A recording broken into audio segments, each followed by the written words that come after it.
Hello, Grandpa John's story time again. This time, we're starting another new book. This is book 3 of the Dimwood Forest series.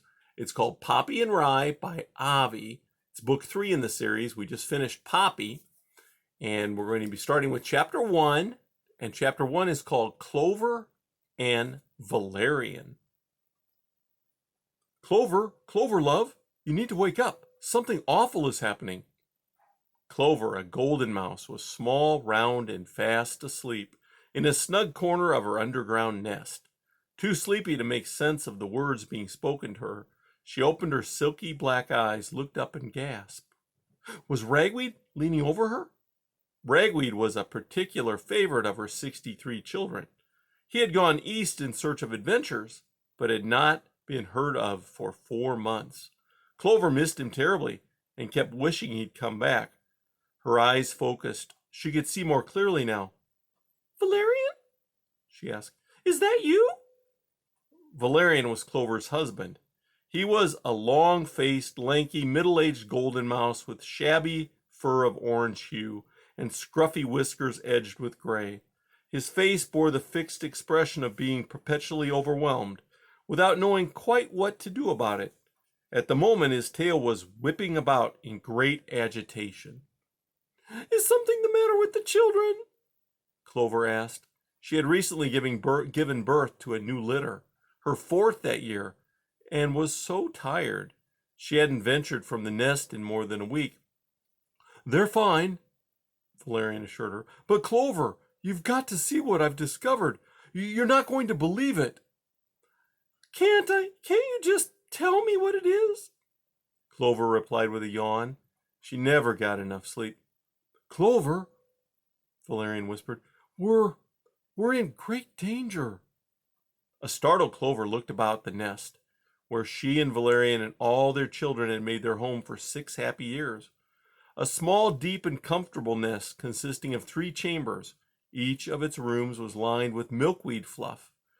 There were a family room, a master bedroom, and the children's nursery, where 13 of the children were currently sleeping.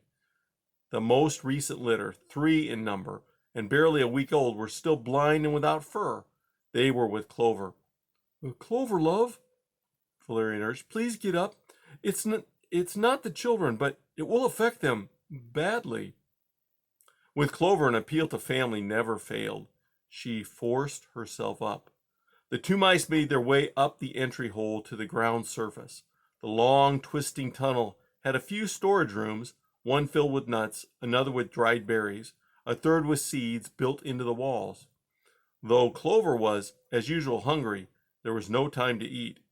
When Valerian reached the ground surface, he stuck his nose out of the entry hole, sniffed, then gazed about. Certain there were no foxes, wildcats, or snakes, or any other danger about, he hauled himself out of the hole. Clover followed. Tall, leafy trees, bushes, and brambles veiled the late summer sky, a sky aglow with the light of a full moon. The air was humid, the breeze soft. Barks and buzzes, grunts and chirps seemed to come from everywhere and nowhere all at once. Valerian scampered down one of the many paths that radiated from the nest. When he took the path that followed the steep decline, Clover knew they were heading for the brook.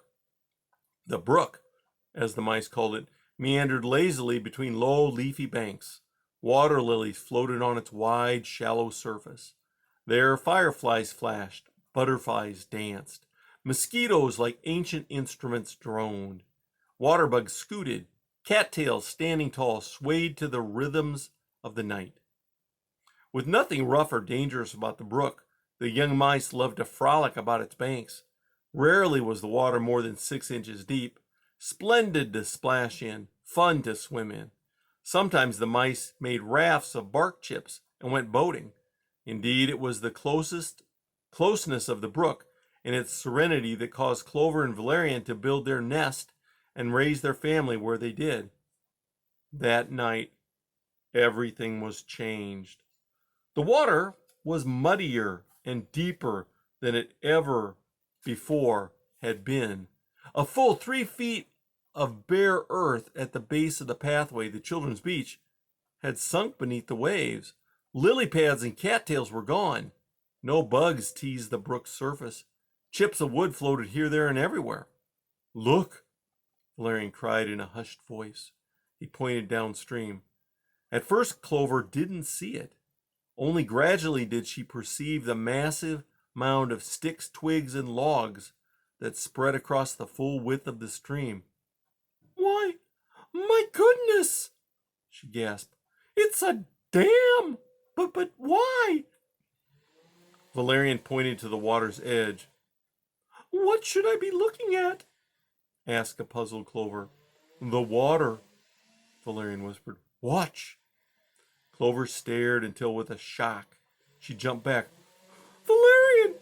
she cried. The water's rising!" "Exactly." But if it keeps coming this fast, our home will be flooded." Valerian nodded. "Clover, love, I'm afraid the whole neighborhood is going under." But, Clover stammered. "Who would do such a dreadful thing?" "Take a gander out there," Valerian urged. This time he pointed across the water. Clover stared. At first she thought she was seeing nothing more than a floating brown lump of earth or wood. Then, with a start, she realized it was an animal swimming on the water's surface. He was a large, portly fellow with thick, glossy brown fur, a black nose, and two beady eyes. Two enormous buck teeth, brilliant orange in the light of the moon, stuck out from his mouth like chisels. "A beaver!" Clover exclaimed, just to say the word brought understanding. Beavers had come and dammed the brook. As Clover and Valerian stared, the beaver saw them. Lifting his water-soaked head, he offered an immense, toothy smile. "Bless my teeth and smooth my tail," the beaver called out in a loud, raucous voice. "I do believe it's my new neighbors. Hey, pal, evening, sweetheart. Tickled pink to meet you. Yes, I am. The name is Castor P. Conrad, but everybody calls me Cass. Hey," he added with another toothy grin, "you know what the old philosopher says? A stranger's just a friend you haven't met. As for me, I'm head of the construction company that's doing the work here. Conrad and Company. Progress without pain. That's our motto." But you've destroyed our brook," Clover managed to say. "Easy does it, sweetheart. Easy does it," Mr. Conrad boomed with insistent good nature. "Don't need to make a mountain out of a molehill, do we? Or for that matter," he added with a laugh that set his belly to shaking, "an ocean out of a puddle." Without saying another word, Valerian and Clover turned and fled back up the path. "Have a nice day," the beaver boomed after them, though it was the middle of the night. "And I mean that sincerely." As the two mice dashed toward their nest, all Clover could think was, "Oh, Ragweed, please come home. We need you. Where are you?" And that is the end of chapter 1.